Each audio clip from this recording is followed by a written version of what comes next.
Yo, how's everybody doing? It's Insomnia here. Welcome back to another video. In this video, we're going to be going over every single Deeptuber's most iconic builds and ranking them on an F to S tier. Now, before we get started, I do want to mention that a lot of these people that's going to be featured in this video don't actually play the game that much anymore, and that's mainly due to the fact that the game's been pretty dry. But at the very least, everyone here has played the game a decent amount anyway, so it should be fine. Now with all that out of the way, let's jump right into it. First, we're going to be talking about Valakis. Now, though Valakis has made dozens upon dozens of debug and progression videos, he isn't really known for any of his builds in particular. Him, along with Supa, another Deeptuber we're going to be going over in this video, found their main form of content through these build progression videos. But the problem with this oddly consistent form of content was the fact that none of these builds were ever too thoroughly thought out. Now, of course, there's some exceptions, but of course, since all these videos needed to be uploaded consistently, not all these builds were going to be as good as they could. So it's for that reason that finding an iconic build for him was kind of hard. But Valakis, along with many of the other Deeptubers that's going to be in this video, has something that modern Deeptubers do not, and that is a participation in the first Lighthearted tournament, something that a lot of these iconic builds are going to revolve around. It was actually because of the first Deeptuber and Lighthearted tournament that Valakis came into popularity. Although his participation was pretty controversial, considering people thought he had someone else playing on his account for him, and all the memes about timeskip Valakis coming out around that time, I'm still going to give his timeskip Valakis build the title of his most iconic. Now, as to where it would place on an F to S tier, I'm gonna go and leave him in C. With all the other builds I have in mind, I think this would be a pretty good place to leave him, and it could serve as a benchmark for the rest of them. Now, what would this video be if we didn't talk about Supa next? Supa goes hand in hand with Valakis, being known for making the most amount of progression videos out of all the Deeptubers ever. And he's also known for being arguably the most hated Deeptuber to ever blow up. Now, I'm not gonna lie, I didn't struggle with this one too much at all, especially considering Supa's one of the reasons why I decided to make this video. Now, even though he's known for making just as many and even more progression videos than Valakis, I didn't have the same problem as I did with him. Supa has many iconic builds, one of them being his Moonblade build, the weapon in which he was gifted after winning the second Lighthearted tournament, the Deeptuber Battle Royale. But as you'll see with a lot of these iconic builds, if you've stuck around since before verse 2 and in verse 1, Supa's most iconic build is actually from verse 1. That build being his Grimoire Shadowcast build. He'd very often have a Vampirism Katana on it, and it was actually on his original account, which had gotten banned, which eventually did get unbanned when he told the devs or the mods, I forgot which one it was, about some game-breaking glitch or something like that, I don't know. It was definitely one of the first builds to have his iconic hairstyle that he has on every single slot. It's also the build that appears in so many of his thumbnails. Coming back to the tier list, I think I'm gonna leave this in B tier.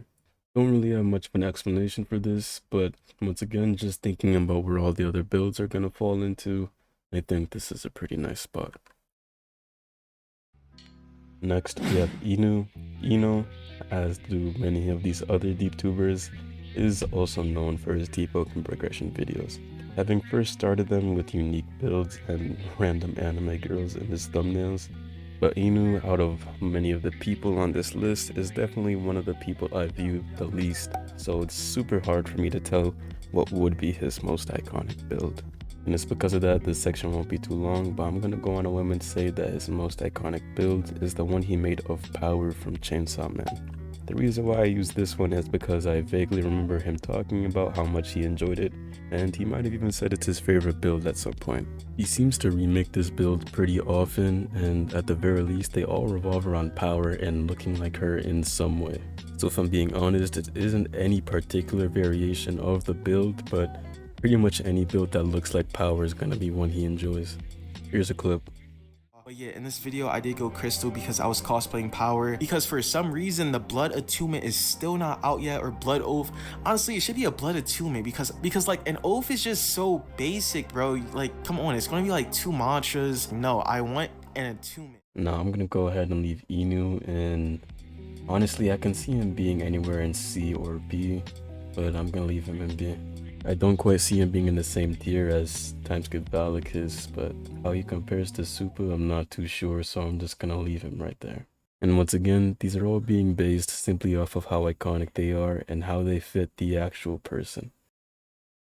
Coming up next is the poster boy of Deeptuber, Agamatsu. Now, unsurprisingly, out of all the Deeptubers featured in this video, I've watched Agamatsu the most.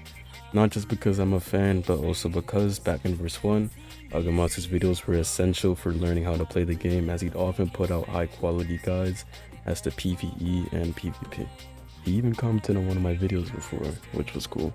And of course, Agamatsu also participated in Deeptuber's first Lightborn tournament.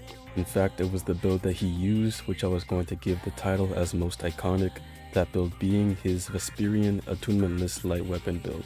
I'm not too sure if it's the same one, but at the very least, he uses a very similar build with Star Kindred on it now to farm Primadon, and the fact that it stuck around this long also proves how iconic it is as a build. It's because of that I was just going to give this build the title, but I remember back in verse 1, Agamatsu also had a lot of builds he'd use frequently.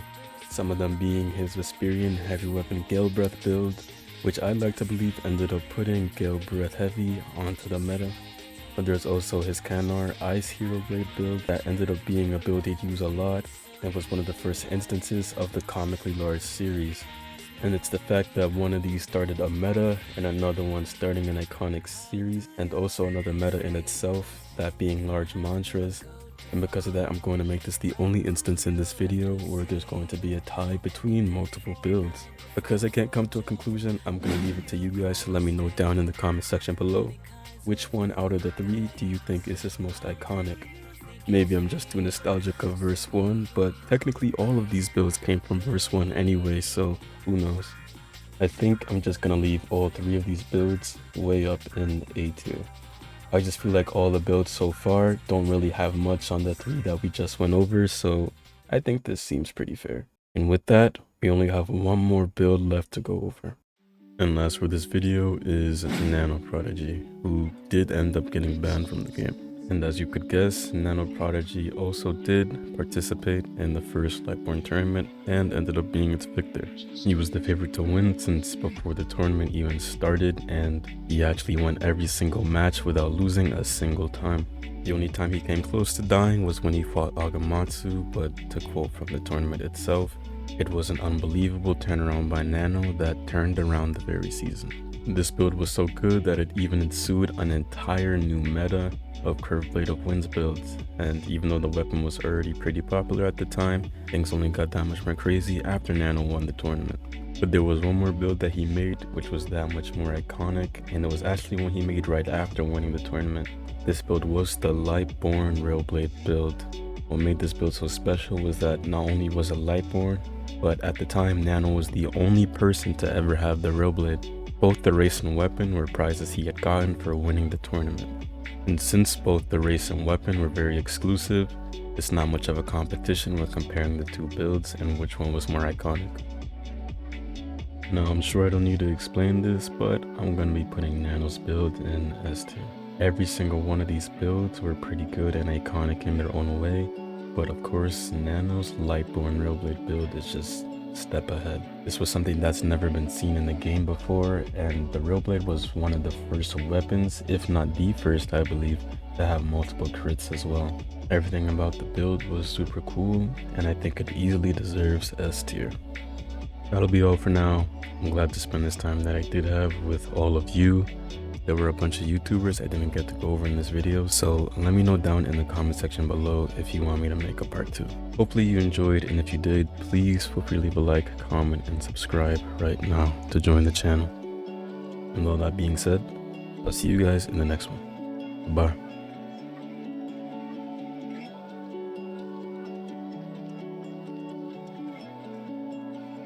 Just